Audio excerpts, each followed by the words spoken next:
um tapete verde, não tem ninguém, não se vê nem presença do ser humano, porque são os ribeirinhos, são os seringueiros, e as barbaridades que são ditas sobre a Amazônia é lamentável, porque fica claro que por trás existem interesses escusos, interesses que não podem ser declarados. O Brasil vai explorar a Amazônia com desenvolvimento sustentável. A Amazônia é brasileira e nós não vamos, o presidente já disse várias vezes, não aceitará ser subserviente diante de teses que não se sustentam diante da realidade. O que vocês têm que entender é o seguinte: os últimos presidentes eram fracos, antipatrióticos e corruptos. Isso mudou. Tá? Nós entendemos a importância da Amazônia para o mundo, inclusive, mas a Amazônia é nossa. Não vai ser mais aquele tipo de política que era feita no passado, que era peça para todo mundo. Vocês querem, pelo que tudo indica, que o índio continue como um homem pré-histórico, que não tem acesso à tecnologia, à ciência, a informações, às maravilhas da modernidade. Com todo respeito, grande parte da comunidade estrangeira não tem a mínima preocupação com os direitos humanos dos índios, coisa que nós temos e vamos levar avante a nossa proposta. Tem índio que quer trabalhar, quer produzir e não pode. Vive isolado dentro da sua área como um pré-histórico. Isso é um crime o que grande parte da imprensa mundial faz contra o Brasil e contra esses seres humanos. Obrigado, presidente. O ministro Onyx, por favor. Se pudesse complementar aqui, nenhum país do mundo tem o nível de proteção das suas matas nativas como o Brasil. Ninguém tem 14% da cobertura do seu território protegido por matas nativas, como é o caso do Brasil. 14% é só reserva indígena. Não, de matas, né, naturais. Seria muito curioso nós assistirmos no Bundestag ou em qualquer parlamento europeu a aprovação de uma restrição de uso em uma propriedade rural alemã, francesa ou holandesa ou americana, onde o Estado reservaria de 20%, 40% ou 80% da área para a preservação sem nenhum grau de restituição ao proprietário. Essa lei existe no nosso país. E é cumprida. E é cumprida. Quando a gente viaja, por exemplo, a Holanda, sede do Greenpeace, e eu estive em Amsterdã e nas cercanias, se dá pouco mais de 4 palmos da beira da água e sai plantando. No Brasil isso é proibido. Então o que nós enfrentamos no Brasil tem muito pouco a ver com o meio ambiente, tem muito mais a ver com a rica biodiversidade que a Amazônia tem. Nós não somos ingênuos. Eu recebi uma carta, quando trabalhávamos a campanha do presidente Bolsonaro, de uma pesquisadora da Universidade Federal de um estado do norte. Ela era uma carioca que tinha passado num concurso. E ela diz: por que eu, pesquisadora brasileira, não consigo entrar nas reservas indígenas? Não consigo entrar nas reservas de preservação, e todos os dias pequenos aviões, pesquisadores europeus ou da América do Norte, entram, saem com material brasileiro, e eu, brasileira, não consigo entrar. Então nós estamos falando de uma coisa, e temos que ser muito objetivos nisso. O presidente disse, e o governo está fechado nessa questão. A Amazônia é brasileira, nós respeitamos o meio ambiente, nós podemos ensinar qualquer país do mundo a proteger seu meio ambiente. Não precisamos de lição de ninguém. E temos a coragem de fazer esse enfrentamento que outros governos nunca tiveram. Se qualquer país do mundo quiser fazer um acordo conosco para explorar a biodiversidade da Amazônia, eu disse, qualquer país do mundo, estamos prontos para conversar.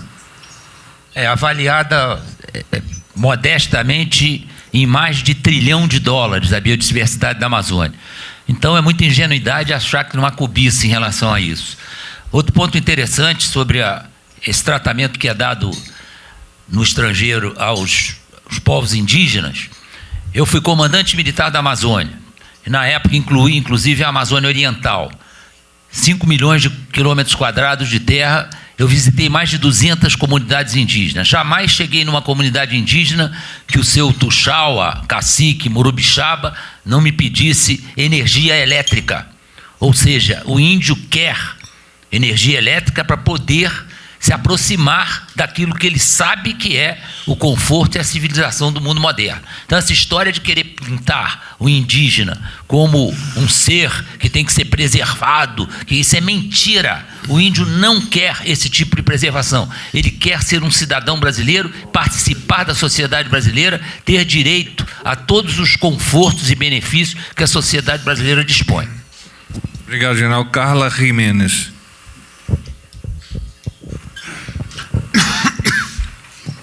Bom dia, presidente. Carla do El País. Ontem a gente esteve antes de ontem, com o presidente da Câmara, e ele mostrou preocupação com o aumento da pobreza no Brasil. Ele disse que isso estava sendo conversado com o governo, planos para trabalhar suporte neste momento, como ele disse, de não crescimento e de aumento da fome no Brasil, em que ele usou até a expressão colapso social. Como que o senhor está vendo isso, ou seja, qual que é o trabalho que o governo está fazendo para lidar com esta questão?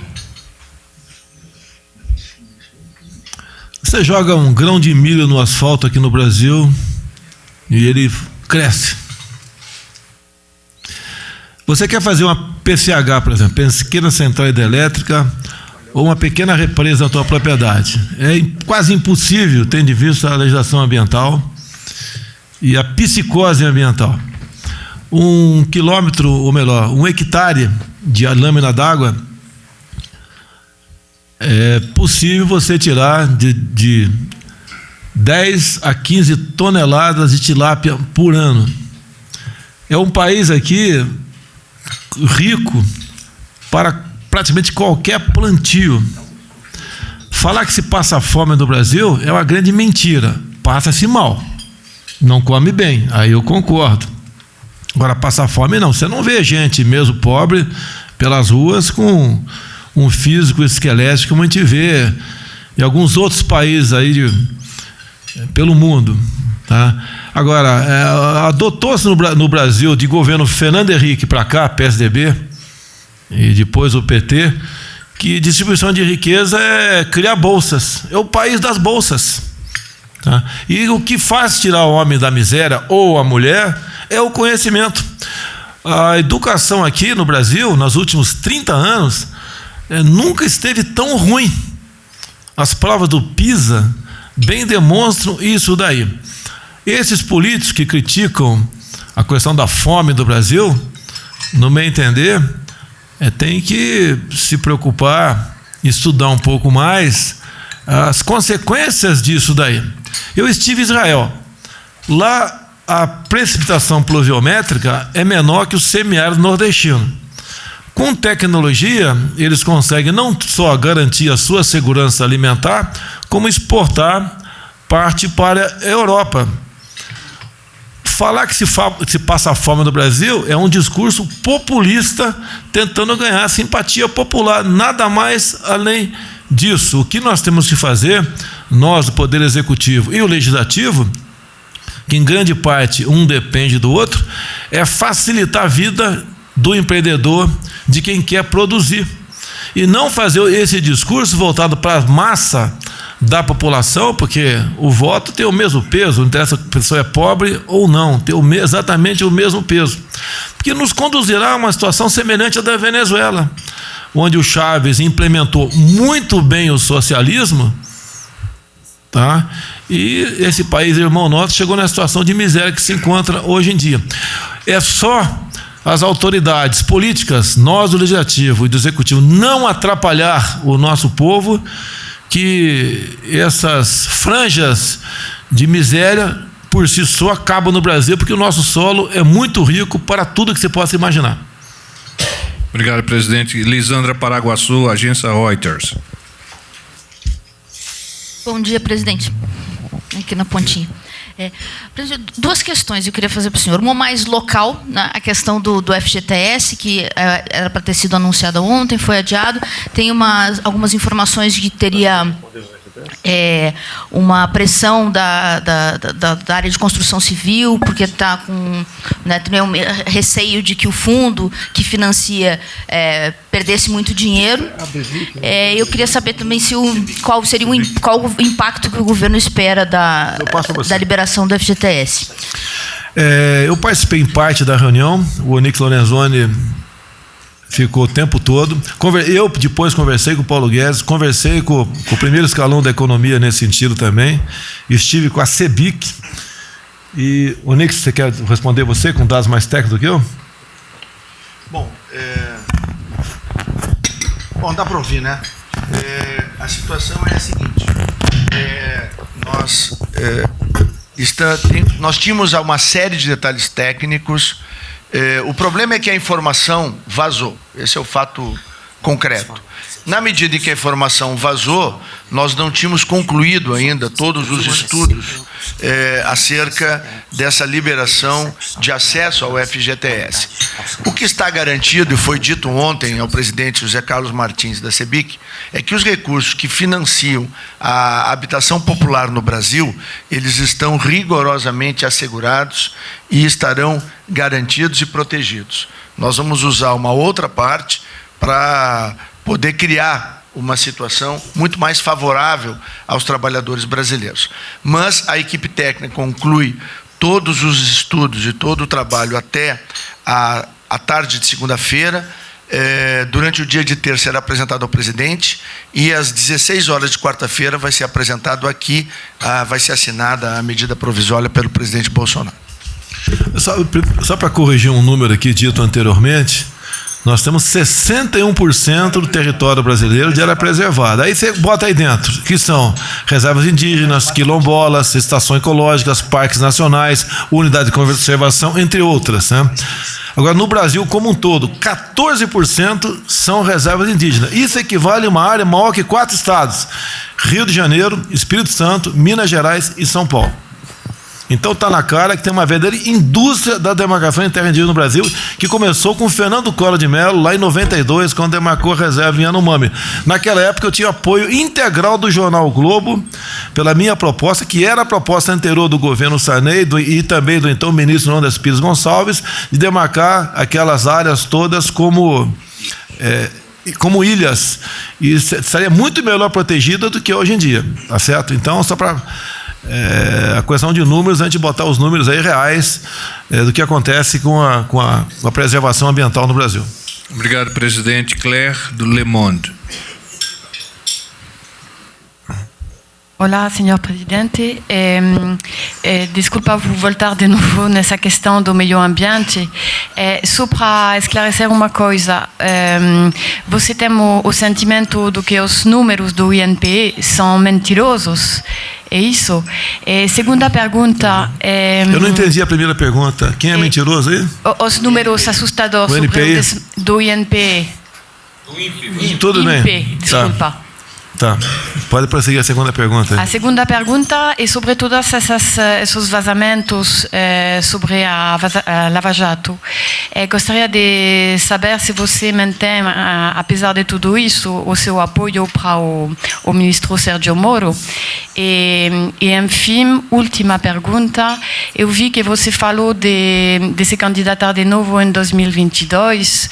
E, se não me engano, quando você chegou no poder, você falou que você faria só um mandato. Então, gostaria de esclarecer também esse ponto para saber se você está pronto para essa reeleição.